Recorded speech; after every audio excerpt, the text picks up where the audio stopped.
मैं तो शायद वहीं होता, लेकिन मेरे साथ परेशानी यह है कि मेरे पास कोई सुरक्षा नहीं है किसी किस्म की। मेरे पास नहीं है, मेरे अब्दुल्ला के पास नहीं है, मेरी बीवी के पास नहीं है।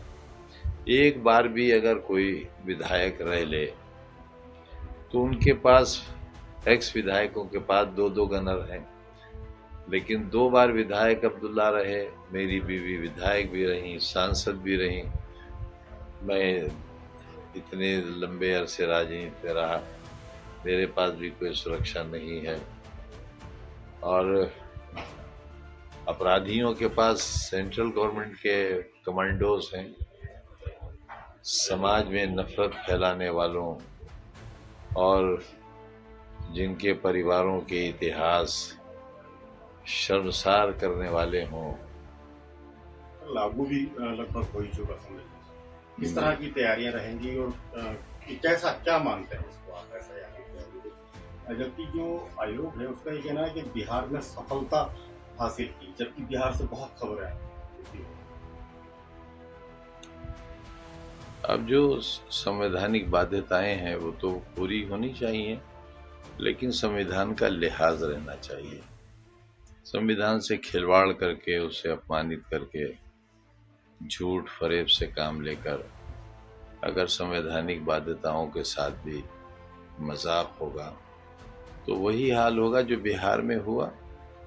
कहने को कुछ भी कहते रहें, लेकिन बिहार के लोग तो जानते ही हैं कि सच्चाई क्या है, और पूरा देश भी जानता है। और इसे दिखाने में खुद राहुल गांधी साहब ने जो पहल की है,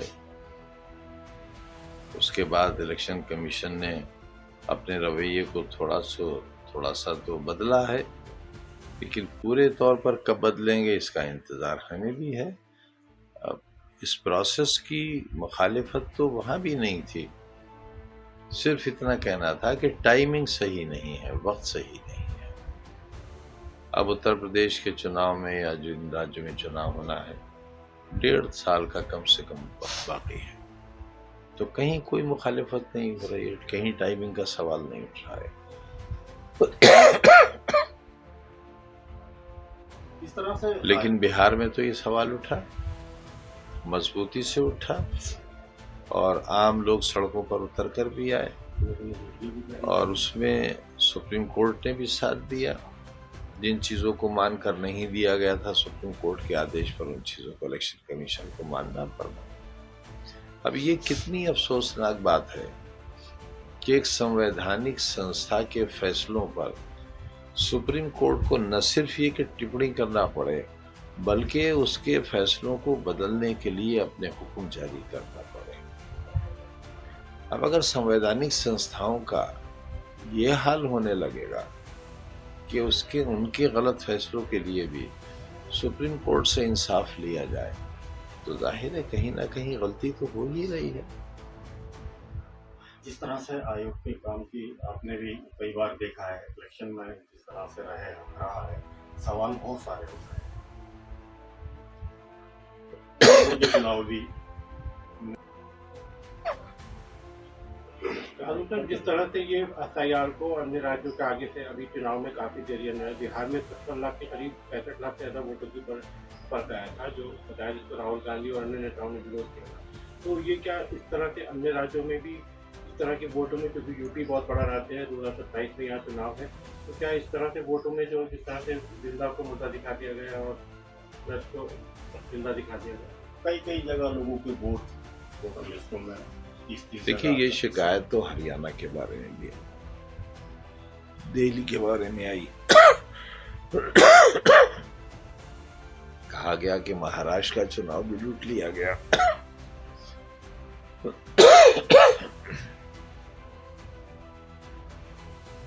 और यूपी का हाल तो इतना बेहाल है कि हम तो अब इलेक्टोरल सिस्टम पर ही भरोसा नहीं कर रहे। जहां तमंचा लेकर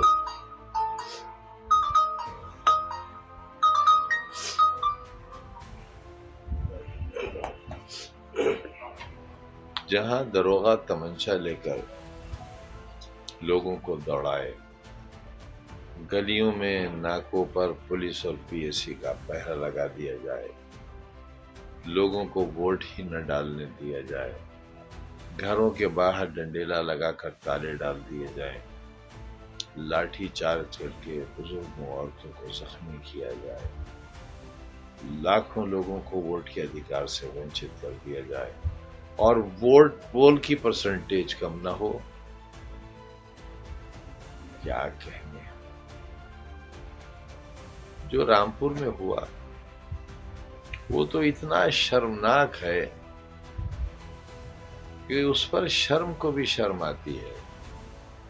फिर वही तजुर्बा कुंदरकी में हुआ, अयोध्या में हुआ,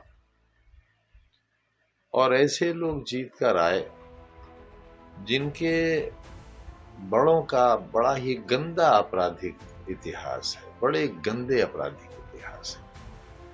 जो कंट्री मेड पिस्टल बेचने वाले लोग हो और इमरजेंसी में जेल गए हों, DIR में पकड़े गए हों, ऐसे लोग अगर राजनीति में चुनकर आने लगेंगे तो क्या होगा राजनीति का। ठीक है, हमने बकरी चुरवाई, मुर्गी चुरवाई, लेकिन देसी तमंचे तो नहीं बेचे, नकल में तो नहीं पकड़े गए, LLM कर रहे थे।